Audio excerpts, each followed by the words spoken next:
What happens when you combine thrash metal, demons, and guns? You get yourself a recipe for a damn fine game. Doom! Released in 1993 for PCs, today we'll be looking at the Xbox 360 version. My favorite version, and the first version that I actually played of Doom. This game set the standard for the first-person shooter genre. Hell, every game that would come out after Doom for the next couple years would be referred as a Doom clone. That just shows how much power Doom had back in the early 90s. So why is Doom so great? Why is it so highly regarded? Let's take a look.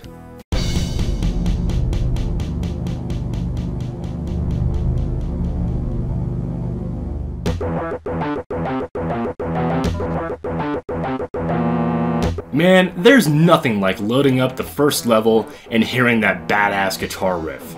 If you're into metal, you should recognize some of the riffs used throughout the entire game. Great headbanging tunes along with some very atmospheric tracks that blend together nicely.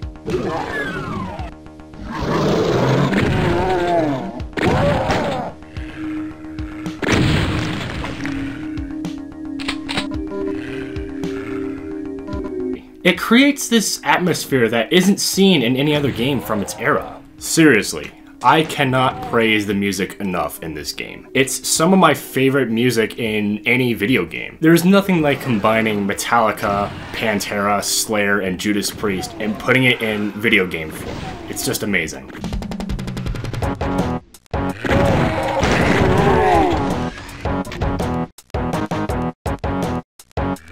It just puts you right into that demon-killing mood. Speaking of demons, let's talk about some of the enemies from Doom. Every single one of them is recognizable and just metal as hell. The possessed humans, the brown imps, pinky demons, specters, cacodemons, and the barons of hell.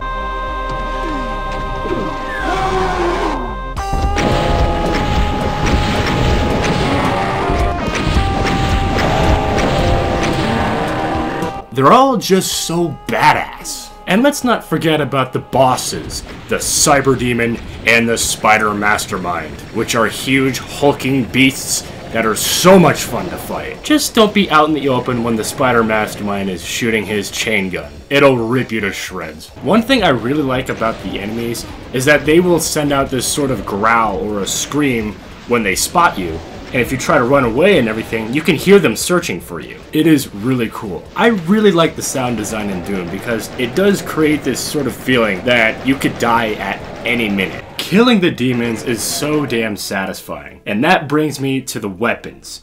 What review of Doom would be complete without mentioning some of the most iconic weapons in gaming? You may start with this dinky pistol, but you'll collect a very powerful arsenal. Guns like the shotgun, chain gun, rocket launcher, and of course, the big fucking gun 9000.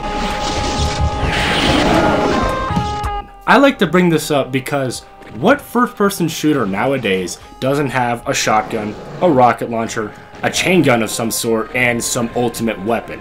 I haven't even talked about the most important part of Doom, the gameplay. It is so damn fast and fun. Playing this game makes you feel like a complete badass, and they translated that very well to the 2016 reboot, I might add. The thing with Doom is that you are by yourself. You don't have any teammates helping you out, or at least AI-controlled teammates. And that's what's so great about it, because it's you versus an entire army of demons. There's a lot of risk versus reward gameplay that goes on here, which is really good because you can play this game really aggressively and still do really well. But if you play it recklessly, then you're just going to get melted. I like that this game forces you to be aggressive because there's no real need to hide behind cover up until the boss waves.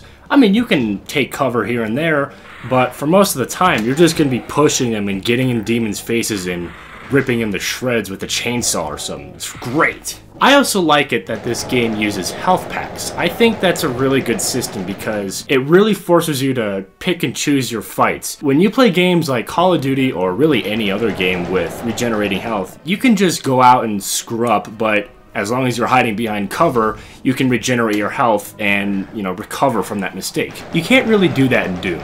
because when you do make a mistake, you are punished for it.